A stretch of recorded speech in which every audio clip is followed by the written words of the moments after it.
ભક્તોની માનતા પૂરી કરવા માટે જાણીતા લાલબાગચા રાજાને આ વર્ષે ભક્તોએ દિલ ખોલીને દાન કર્યું. ભક્તોની માનતા પૂરી કરવા માટે જાણીતા લાલબાગચા રાજાને આ વર્ષે ભક્તોએ દિલ ખોલીને દાન કર્યું છે.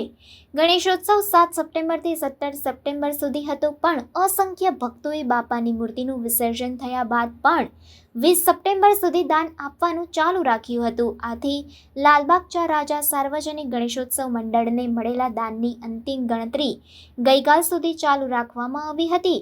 લાલબાગચા રાજા સાર્વજનિક ગણેશોત્સવ મંડળના અધ્યક્ષ બાળા સાહેબ કાંબળેએ કહ્યું કે લાલબાગચા રાજાના ચરણે 5,65,90,000 રૂપિયા કેશ અને 4,151.360 ગ્રામ સોનાના અને 64,321 ગ્રામ ચાંદીના દાગીના ધર્યા હોવાનું જણાઈ આવ્યું છે. ઉલ્લેખનીય છે કે ગયા વર્ષે પણ બાપાને 5 કરોડ રૂપિયાથી વધુની કેશ દાનમાં મળી હતી.